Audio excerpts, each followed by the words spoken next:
That's the title, Poetic Creativity in the Age of AI, Artificial Intelligence. And again, I'm welcoming each and every one of you, and with special thankfulness to Cherif Peak Performance Academy, to Mr. Rabia, to everyone behind such events and such call them great gatherings. So here we are, let's say, happenstance nowadays, in the moment. We are currently at a unique crossroad where the ancient art of poetry,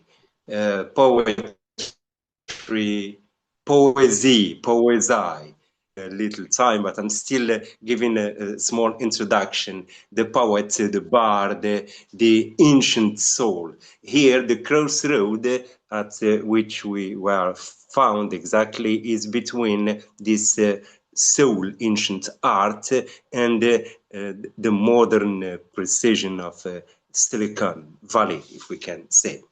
So for centuries, and for a long time, poetry has always been defined, known as an ultimate expression of the human interior, speaking about the innate, the depths of the human being. Here, poetry relates to emotions. Poetry is if we can say, the tongue of the heart. And in many critics, we will find, if I can just mention by name Plato and others, and I will come to that. So we will notice that poetry is regarded, seen somehow as a dangerous illusion. Why illusion?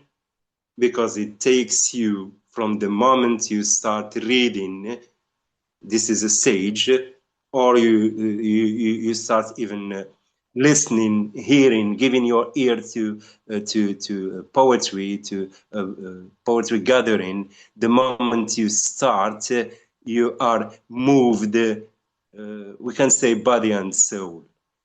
And the more when you focus and you read the poem, the more you are giving yourself the opportunity to see the real experience behind those kinds of writings. So here again, this very, if we can call it, ancient word, the word of the bard. The bard is the poet, B-A-R-D, the bard. And here I'm in a, let's say, in a sense, I'm just shedding light upon a Western perspective of what is poetry. It's a bardish bardship that is quite related to Druids old times, when the poet, and the same of course would apply to our culture, but with a quite difference. I will have to explain this in time, of course, and within this humble lecture. So here the bard, the old poet, represents the spirit of the community back then, in a certain epoch, during a certain period of time. And what would be as academic records, or we call them literary records, we have poems in English that would date back to the 13th century, 14th century, by Geoffrey Chaucer, and even older poems that were that are, and of course, because we are talking about literature, even though they are in the past, we still consider them. So these kind of poems were anonymous, and some of them were in language that has completely transformed. And at this little point here, I would like to explain that, well, the new intelligent, artificial, so-called poet would find some, let's call them, limitations. And of course, I will have to come to this key point later. So here the bard of that time represented a well-bred entity within that old community. It is he and she who hears, who listens, who gives importance to feelings, who takes care about even small details, whatever is surrounding the poet or the bard. And he reflects that through words, through muse, bringing the words and the meaning and the emotion and all of that. And even there are poems that are logical. They are directed to the brain. So the bard brings all that into the form of a poem, either reciting it or transcribing the poem by hand or according to the means. Even up till now we have computers, and well, this is part of my humble experience. So in this lecture I would talk because well, here later I said it is a dangerous illusion, and of course not only that, you can say that well, poetry not only as a dangerous illusion, but also it can bring the truth somehow. Why? Because it is, we can call it transcendental kind of link between the poet, the bard, and he who taught him or who teaches him. And here, of course, I will reflect again I will reflect upon our own cultural background. When we are talking about Arabic poetry, it proved not because we're Arabs, not because of Arabic, because this is another issue, but here Arabs back then up till now have proved that they have been given the control of this bardic word, this poesy. And we can see, just like here in the slide, you have a small example of Chaucer, Geoffrey Chaucer, late 13th, 14th century around, that it is considered the Old English, part of Old English, medieval Old English literary poetry, and as compared to, in a sense, to Shanfara, the Arab poet who was and is again, who was an outcast. And here, like dear Lady Esma presented earlier, your humble friend, the poet of the Kingdom of Morocco, and the great Solok, these two titles, I have been honored by them through my dear audience. One refers to my exact belonging to the nation, and the other to the poetic line, the poetic school, which is that of Sa'ali, the outcast. And here, it is only a question of term, and we can discuss this later, just like our dear friend Rabia said in other sessions. What does it mean, an outcast solog? What does it mean to be, in a sense, a free poet at that time? And here, compared to Chaucer, the language belongs to the era. And we taste, the exact meanings of what the poems by themselves may contain, we will notice simply that it is how those people back then used to live, a real reflection of society and of life in general, being put into words, as if to say that the poet is a historian, is a bearer of truth. And this is why we may say that poetry somehow is somehow I would say again, some kind of human truth, a form of human truth. And at this level, well, I guess you are still following, of course. I would like to bring your attention to our culture and how do we perceive poetry, not only now, in the past, and of course things have changed. Here that is الأرجوزة المسبعة أم اللغات القادرة. This is one of my humble arajis. Al-Urjuza is another type of Arabic poetry. But if we go back here to the reference I would like to mention is the reference of the Holy Book when the Almighty says هل أنبئكم على من تنزل الشياطين.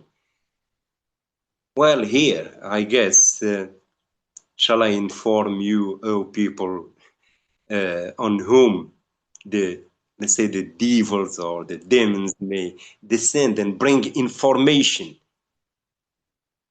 and the kind of teaching. Poetry at its depth, it's a holy teaching, a kind of holy teaching. Why?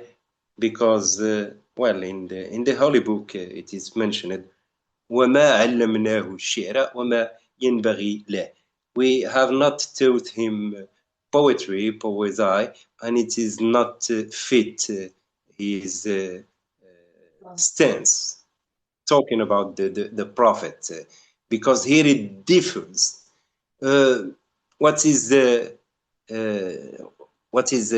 considered, or what exactly is a holy message differs from the message of poetry. A holy message is clear.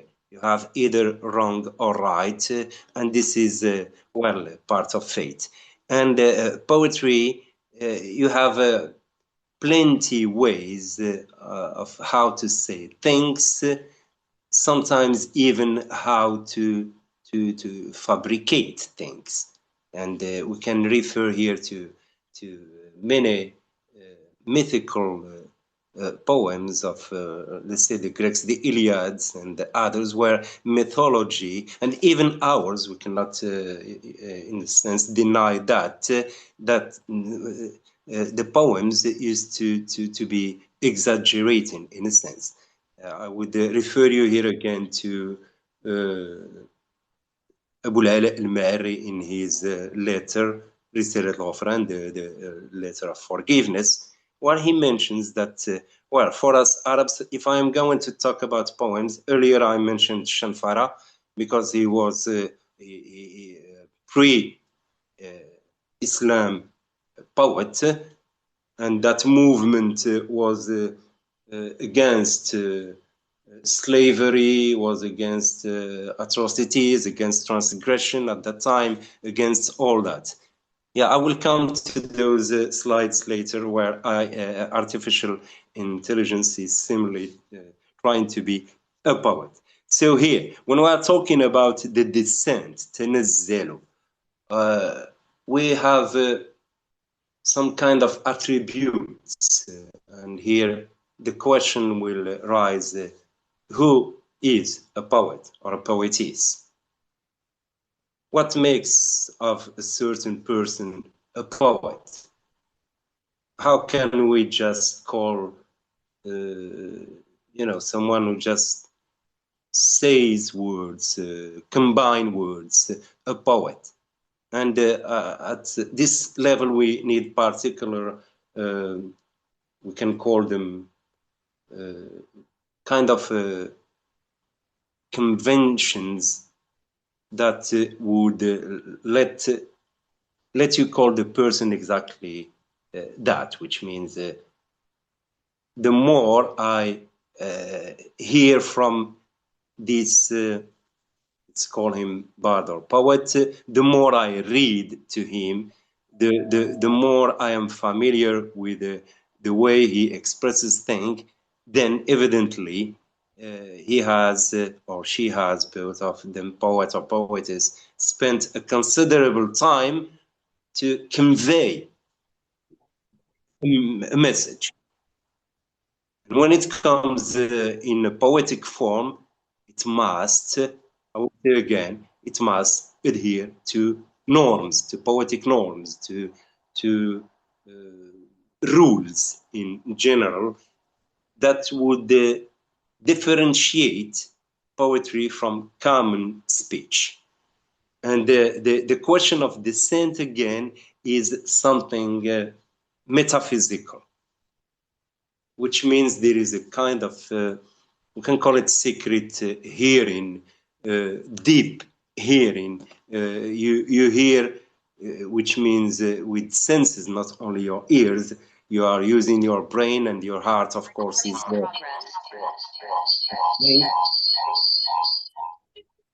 I'm sorry.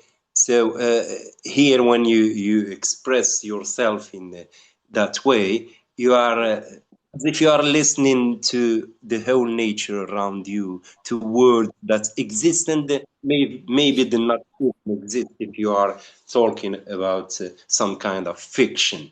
And many poems are fictional, and some of them are real, and others, of course, you can look at the diversity in our Arabic literature, poetic, let's say, realm or kingdom. We have the mad lovers. We have let's call them those who are very aggressive, and we have lamentation, we have you can say eulogy, المديح, and the description, wasf, and plenty other types. And even like just you see here the urjuza, which is another type of Arabic poetry, and it relies upon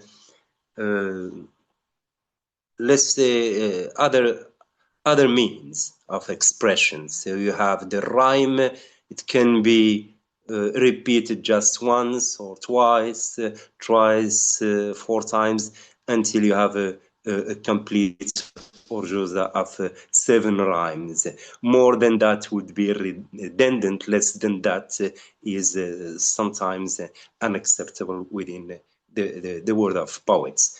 And well, we have other examples that have disappeared. For example, they used to compose poems in Andalusia called the flowery poems, القصائد الموردة أو القصائد المطرزة. So here again, I say that from the religious perspective, poetry is something taught by the divine, by the Almighty, and it differs from the holy message. And this is to a certain extent, a certain logical extent. This is why the Arabs of the time of the prophecy, when they heard the Quran, and it was a little bit for, let's say, a majority of them to confront this holy message, because they breathed poetry and they were born poets. And here I will come again to the question, who is a poet? Is it somebody who is supposed to be born a poet, or can we in a sense, I will make it a little bit simple. Can we get the poet inside all of us? And the poetess, I'm talking about both males and females. Can we get him awake? Because again, this is my simple say and kind of, let's say, idea. Inside every human being, there is a poet, a dormant poet. The poet who loves the muse, and because from poetry, of course, emerges songs and music and so on and so forth. So you have a time where you need you need to express joy, and joy is through instruments and through words. And of course, why again poetry is that sacred? Because it is old. The very first human gatherings, they did not used to have those tools we are using nowadays. So not even, I guess. Well, it depends. They could have books used according to their period and so on and so forth. Here again, if we are talking about poets or the poet, it can be either in a singular or plural form. We need to relate it to this idea of descendancy, which means receiving a kind of knowledge and a way how to say things different from the normal, from what is said generally in every speech. Because if I'm going to call you a poet, I need you to tell me something quite different from the rest, using well, words that maybe someone else would not be able to use, not by means of capacity, which means he is not able, no, but by means of there is a kind of love into the game. The poet and the poetess, both, they are fond of words. A word. For them, the word is transparent. It is alive. And they interact together, the poet and the word.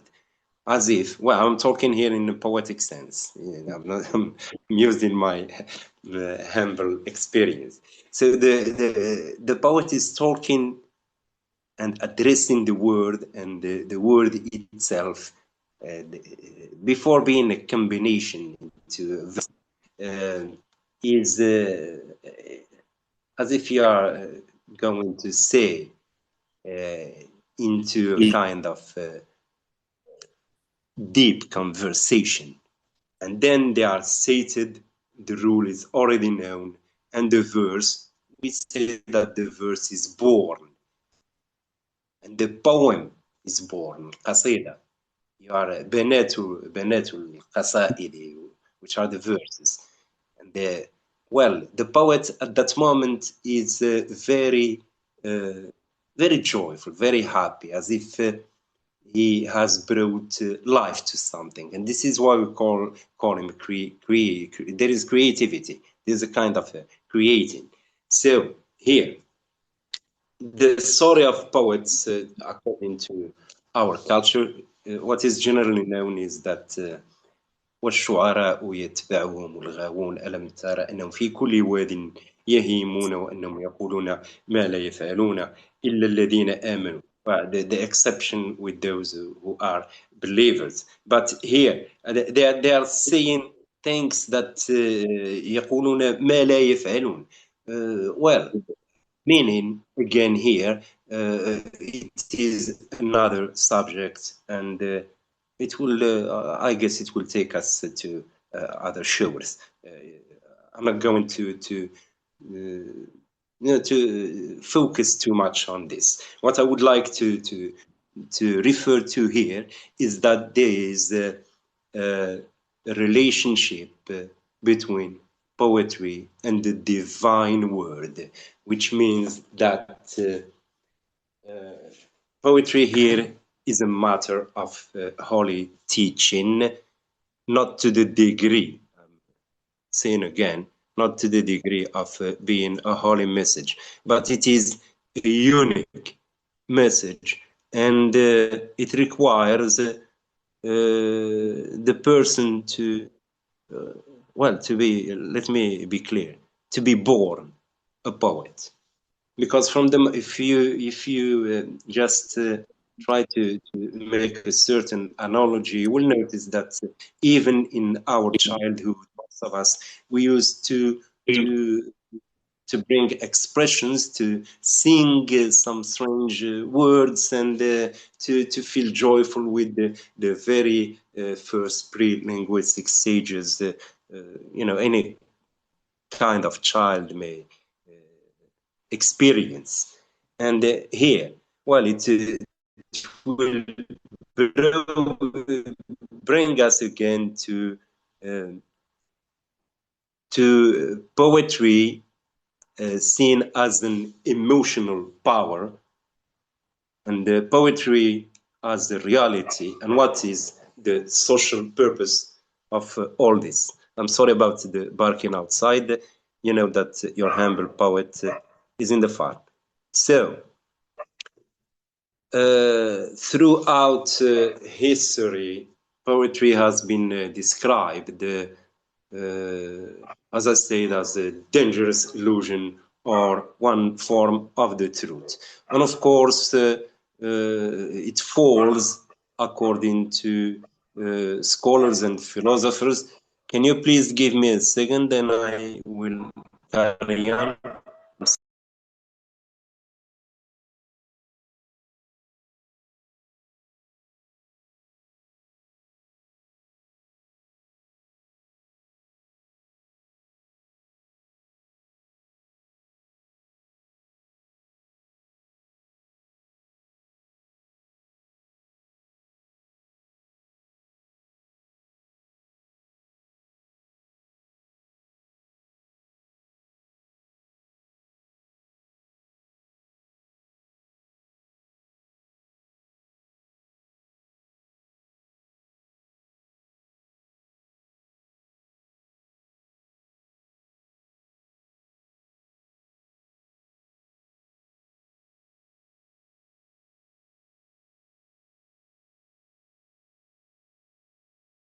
I apologize. So here we were talking about that, poetry falls into, yes, please, if you can come back to the previous slide, where there is, no, okay, all right, poetry and its relation to reality, to emotions, and its social purpose. Here, apart from giving too much importance to what, for example, Plato said about poetry, and it is a kind of it removes you from what is real around you. It is only for corrupt souls or corrupt people. But in a sense, that was Plato. He was against poetry, and Aristotle after him, in a sense, contradicted what Plato said. This is the Western perspective concerning what is this domain in a whole. You have poetry could be considered, according, as I said, to Plato, as an imitation. And here, why I have been little bit disturbed with this issue of artificial intelligence and its relation to poetry, having noticed, like everybody, that this machine, I have the right to call it a machine, it's human made, it is composing poems, because poems are composed, they are not written. And here the machine understood how, according to the rules, of course, that have been put for ages and ages, and here the machine learned, just like the poet. He learned during a certain period of time, and then at the end he will provide you with a piece of art, writing kind of a very different writing. So here the artificial intelligence is imitating, as a sense, regardless of what poetry represents, because it is a spontaneous overflow. It is also a recollection of human emotions, and on the whole, you can say a spiritual guide and torch by which you see ahead. All right, so we come here to what I would like to call this humble small chapter, artificial intelligence, seemingly poetry. Seemingly, in a sense, it seems to be, because, well, it differs from the human experience. Even though there is a tension between what they call here the LLMs, which is large language models, and I would like here to inform you, of course, that I have just been searching a little bit and reading here and there, and of course it is not my field of expertise. I have studied everything that is dealing with sound and meaning, and poetry relates to the word of sound and meaning, both together. Sound, sound, well, sound is not what we only hear. And then when you relate it to meaning, you have to pay attention, which means you have to be attentive and to know exactly what you are saying. And here the question, does AI know exactly what it is saying? Well, it is always, I guess, in a sense, and it can do that by itself. I mean, the machine. It is always triggered by a prompt. You need to write a prompt. If I simplify the things, for example, if I tell the any AI search machine, please, can you compose a poem, a romantic poem? It would be easy for the machine to read the literary background related to romanticism and all those great poets and poems that have gone, and of course will produce something that would look like a stylistic perfection. Yet it does not operate with the existential stakes, I would call them, that traditionally define what is art, because art is human. Art is purely human.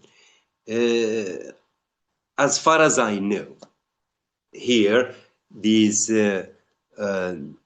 large models, they refer to technical prowess, which means a kind of ability. They have the ability to process and generate, manipulate the human language with, of course, a level of syntactic accuracy. We are not arguing about this yet again, only with English, because when we tried with Arabic, here I am not, please, I am not, with all due respect to tastes, literary tastes concerning poetry or anything else, with all due respect to anyone, I am not issuing on what is called free verse poetry.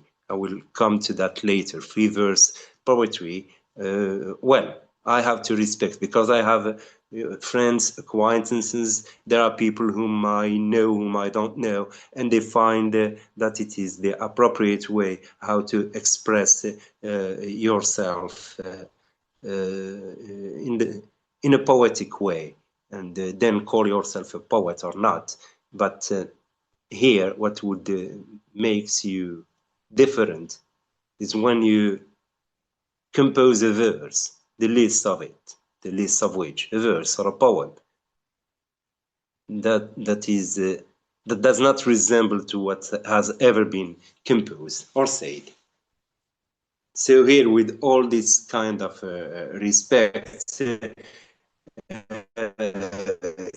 has been noticed, of course, AI is only a stylistic way,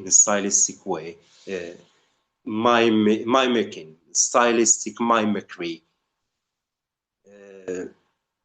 Well, this happened to the Arabic compendium, I mean the Arabic literary poetic world. At a certain period, we had great poets. From the Jahiliyyah period to the Islam period, and what we call Sha'r al-Mukhadram, to the Umayyad period, the poets of that era, to the Abbasid.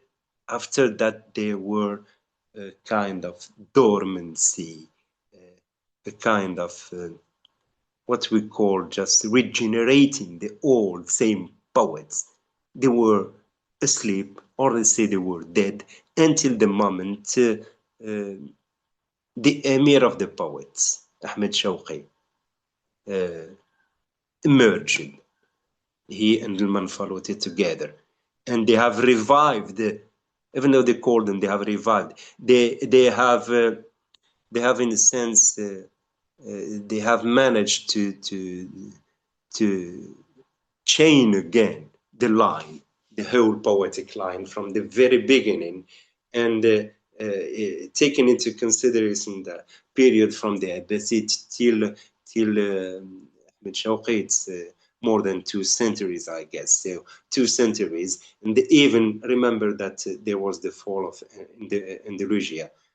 Poets there again disappeared, and what was done in the literary world is just a kind of replica and taken from verse from east and verse from the west, because, well, to compose a poem, to be able to compose a prosodic Arabic literary arud poem, and here again, I'm sorry, the monster will rise, which is al-arud, the Khalil Farahidi, and those buhur share, those we can call them prosodic features and measures we are using in Arabic poetry.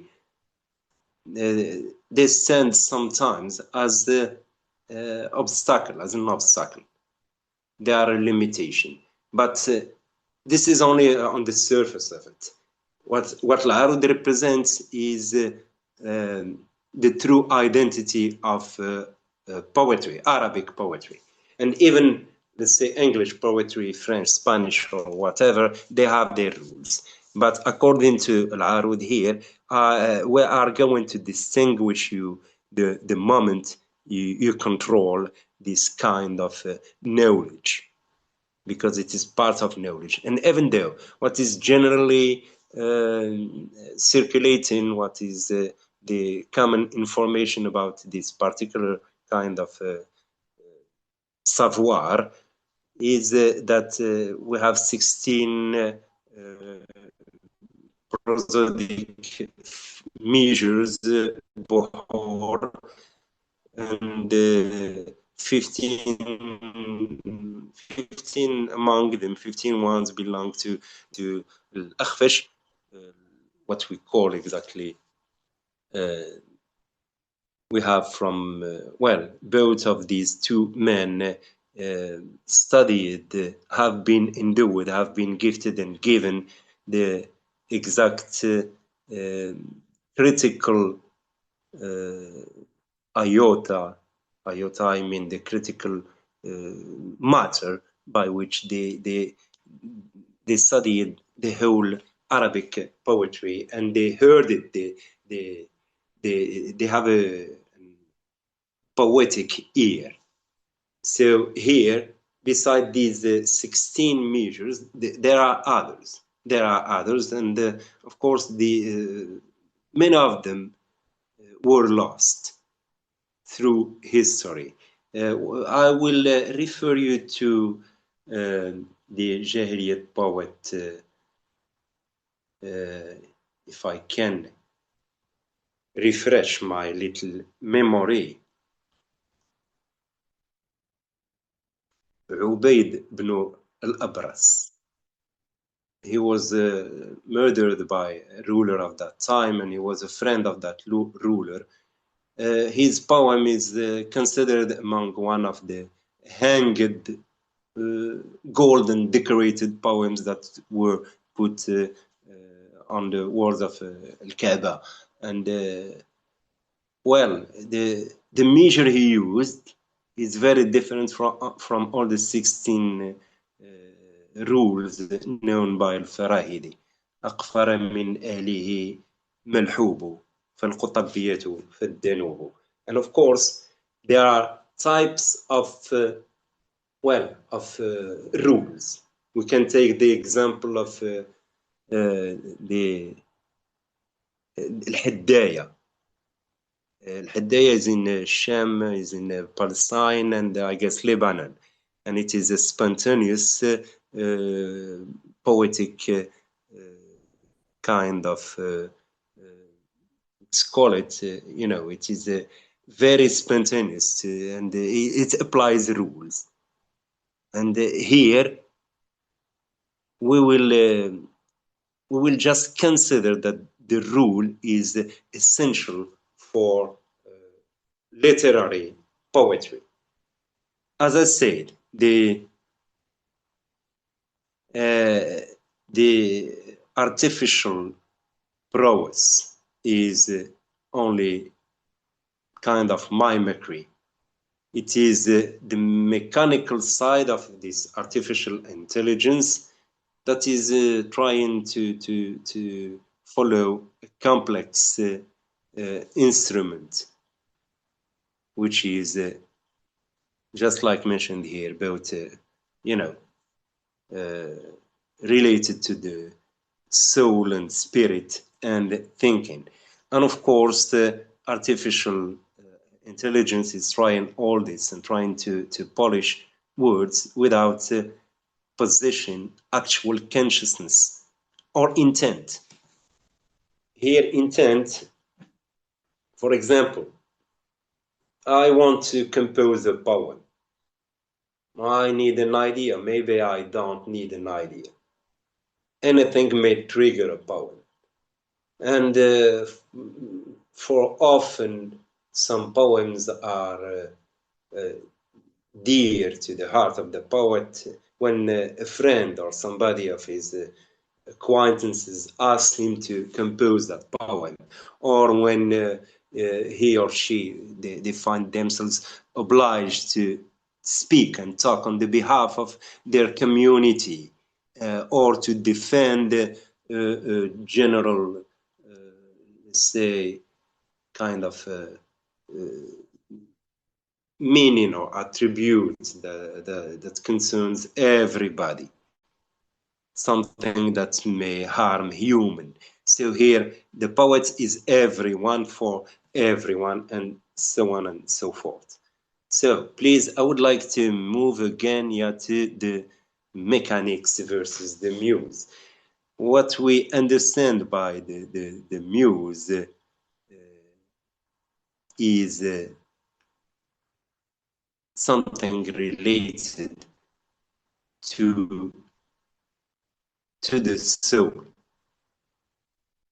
and the soul originates here, I mean in the other world, even though it is you know, it's occasional here on earth. So here poetry can be said in a sense to be immortal. Well, so yeah, please, before the philosophical and ethical stakes, I would like to talk about the mechanic versus the muse, as because here we need to know how the artificial intelligence author, if we can call him, or poet, somehow create as compared to the human. Here what we have is a statistical recombination, which means that artificial intelligence does not feel or intend. It is not triggered unless if you give it a command or a prompt, and it predicts. In a sense, there is a kind of prediction. It predicts the next most likely word that is going to come into the pattern within, of course, after having. Well, people who are familiar with AI, they know it scans billions of lines of existing text or information. So it is, we can call it here a kind of cold statistical process rather than what? A reflection or a suffering. So when you reflect upon something, you can have a poem even about a fly, or even about an absurdity, a poem about nothing, a poem about a world, a poem about a poem. Well, I'm sorry. So here we were talking about reflection and suffering. These are not artificial intelligence attributes, and of course, well, it does not need proof because it's still a machine, as I said. As compared to the human experience here is embodied within the poem or within the whole artistic art the poet is presenting, because human poetry is grounded in a subjective engagement with the environment. It is a mirror. It reflects, as I said. So here, the poet is engaged, is in direct contact with grief. Please, is the sound still clear? Because can you just tell me if... Yes, it's clear. It's clear. Go ahead. So, yeah. So here I said that the poetry is the ground of it. It is grounded in a very subjective engagement. By subjective here, we do not mean that the poet is not objective when dealing with anything that is around him or her. But subjective here refers to the personal experience as pure as it is. Which means when the poet, you may notice some verses, or many of them, there is the use of I and and so here the poet, when he's composing, instead of, for instance, of using the pronoun you or she, he would use I, and it is not that very personal. He knows. Let's say previously, that someone else is going to read or to recite that verse or to repeat it. So I, which is the poet, means you as well, and means the other and the other, and so on and so forth. And this is why it is a subjective engagement, and engagement with grief, with joy, with cultural, with the cultural heritage, and everything is interlinked. I would say with the memories, with the sense or sensory memory. You can remember the smell of something very particular. Let's say an old book or a perfume, or the smell of a particular way or path within, I don't know, the wilderness, the wood, and so on and so forth. And you reflect that upon words. When I read them as a human being, I have the same feeling. I can even, if I'm not exaggerating, I can even reach the same kind of smell, even though I'm reading. And when I'm reading a poem that aches, It makes me as if I want to say something. It is a pulse, and this kind of pulse, the machine cannot simulate.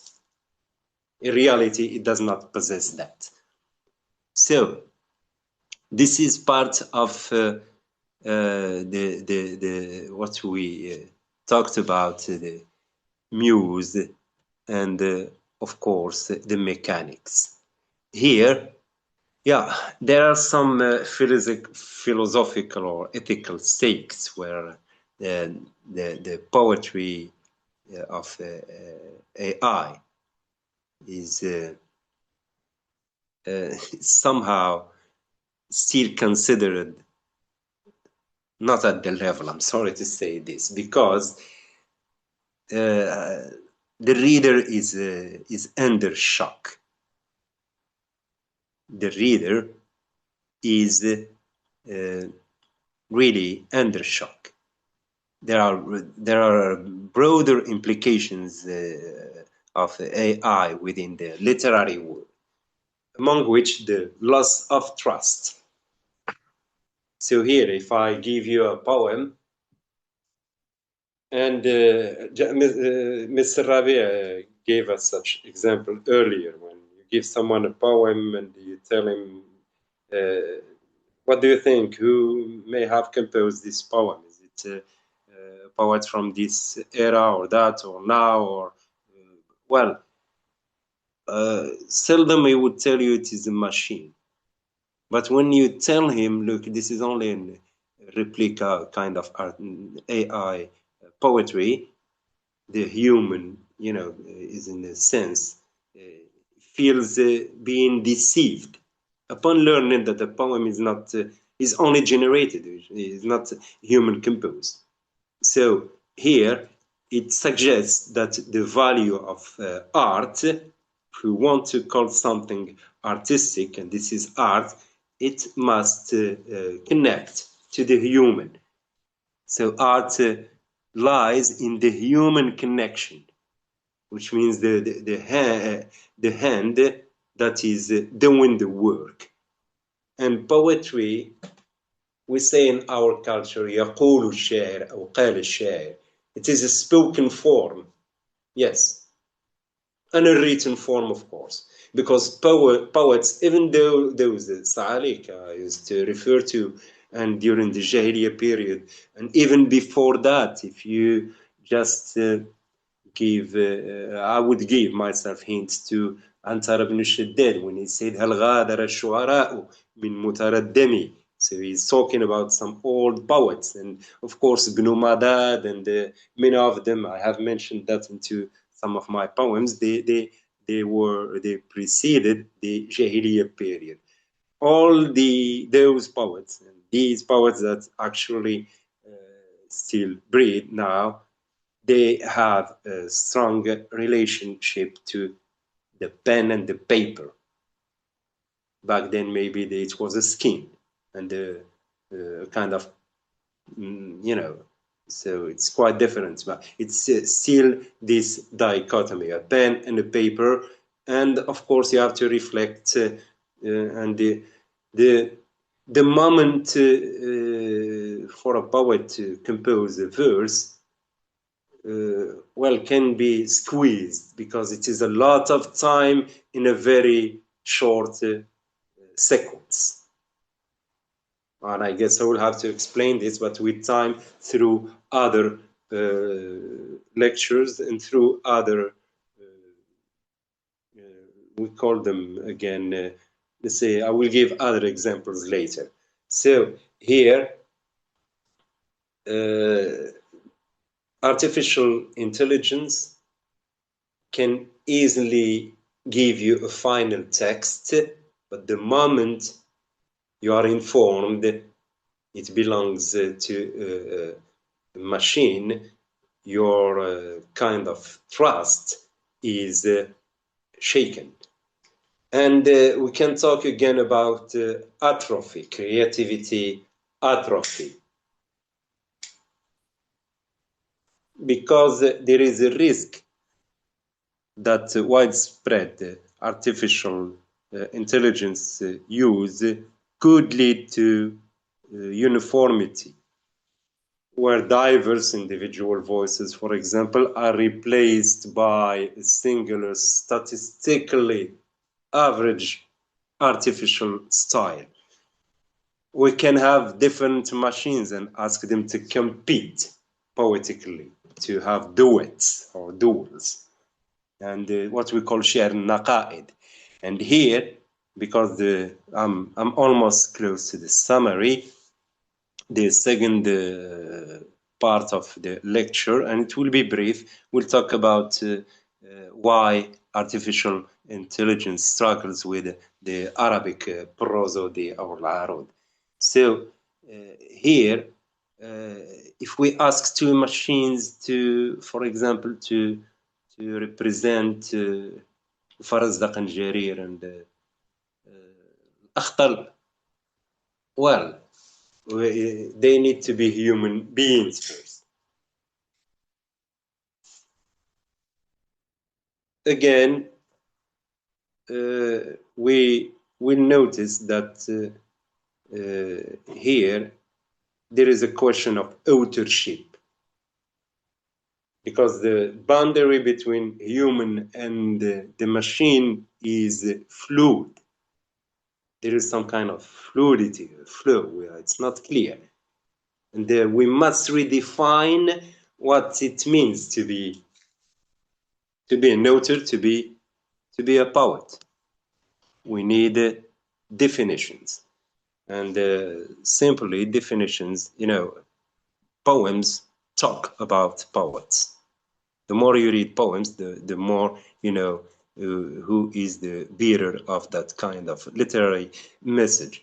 And here there is this notion, authorship, that is questioned in a word.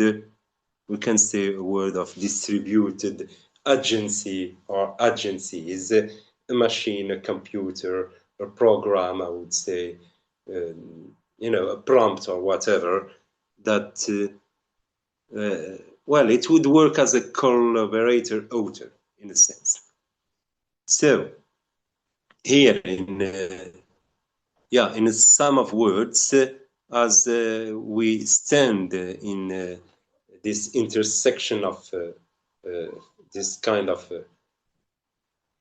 there are differences between the silicon machine and the human soul. We will recognize that artificial intelligence has not solved poetry. It has merely mastered its syntax in English and in French, maybe in other languages. But as far as I am concerned, and my search is dealing with English. So here, AI mastered the syntax, but not the literary form, which is poetry. So while this machine can simulate, let's say, a heartbeat, or the cadence of that heartbeat, or the structure of any sonnets, Shakespeare or whoever, and well, at the end, it cannot experience at a simple stage the ache of morality, for example, betrayal, agony, everything that would relate to human, or even, let's say, specific. I'm sorry.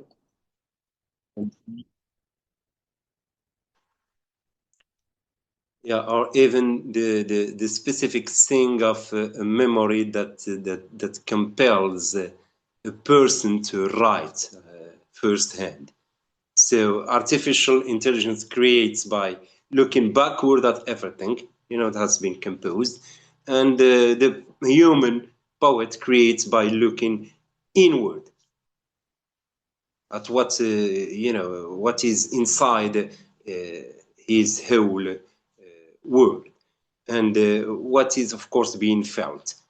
So here, the age of artificial intelligence does not signal the end of the poet, but rather it clarifies the job's description, if we can call it this way. And in a world that is flooded with statistically perfect average beauty, aesthetic beauty, the value remain of pure human. So the poet will lie in his irregularity, which means he can control even the rule, because he composes, he says things that are very different, and his vulnerability, and of course the bravery. And here, the more we deepen about this issue, we will find that the poet, the human, is the hero, and of course there are lived testimonies, and it will lead us to truth. So at the end, I will not make it very long. I would say why artificial intelligence struggles with the Arabic prosody. So there is a complexity, sometimes it is called complexity, of the science of the poetic meter, the poetic measures, علم العروض, of what is referred to as classical, of course, poetry. Well, next time, if I have time, I will talk about what is classical and what is not classical.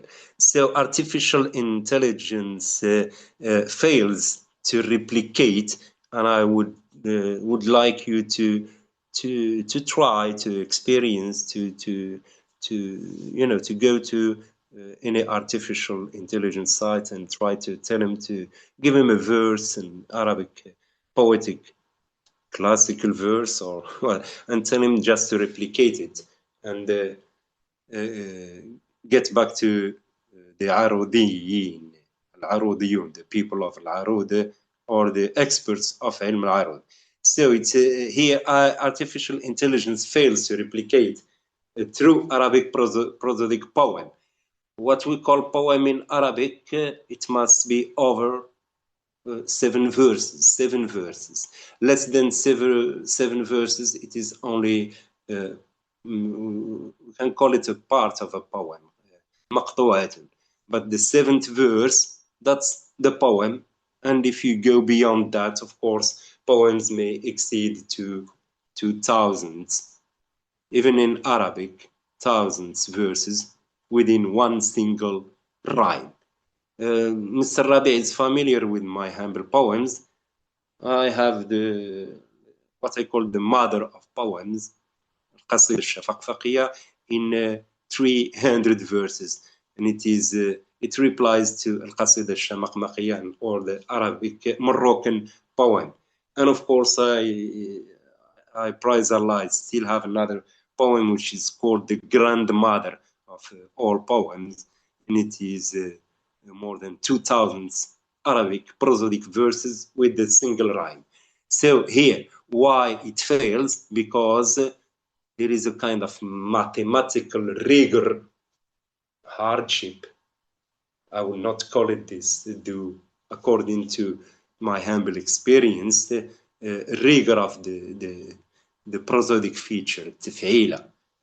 So Arabic prosodic features, علم العروض, thank you here, yeah, it is based on quantitative meter, long, short syllables, not just only stress or rhyme. Rhyme, that's something else. Stress goes within the body of the verse, because as it is familiar to many of you, a verse in Arabic must be sadr and al-ajuz, and of course it must have a rhyme at the end, and that rhyme itself, there is what is known as the knowledge of rhymes, علم القافية or علم القوافي. So the problem artificial intelligence faces when dealing with al-arud, it processes language in tokens which is often breaking the words in a way to ignore the phonetic reality of Arabic, the vowels, الحركات والسكنات, these pauses we call them, diatrics in Arabic. So it is hard for the machine to spot the diatrics and of course to give you the exact verse in the prosodic form. For a poet sometimes, well, it is not only sometimes, a poet nears madness. Well, Thank you this very is much. one, yeah, this is part of the secrets. Because you have the rule, you have al-arud, you have the knowledge of qafiyah. Everything is that inside your brain. If I would like to give a simple example, a personal experience with the mother of the poems that I just mentioned, called CHAFAKI. I heard CHAFAKI. I heard about it when I was a little young man, maybe, and even before. So the moment I found the poem on YouTube one evening, I gave it ear. I listened to the Shamakmaqiya again of Ibn al-Winnan, Moroccan poet.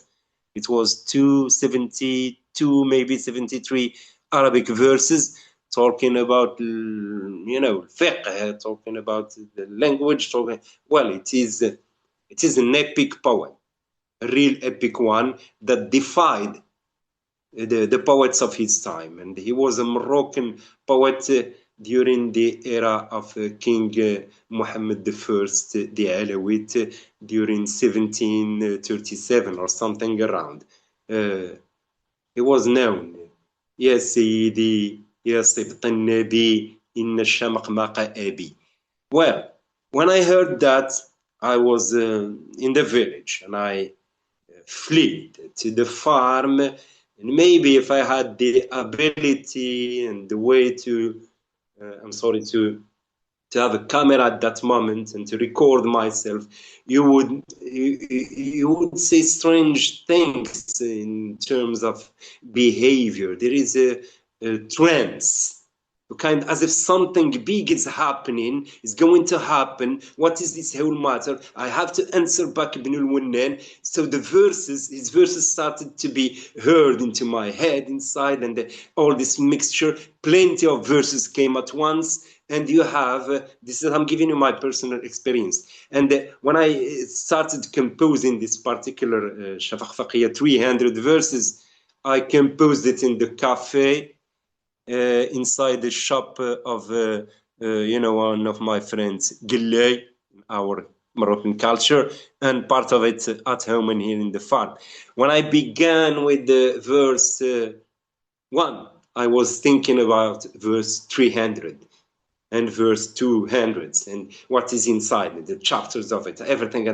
And when I finished, even it took me some 3 months around to compose this whole poem. And as I told you, people in the cafe, I compose inside the cafe, with all the noise and everything. When I finished composing this particular poem, and it was enduring, it was a little bit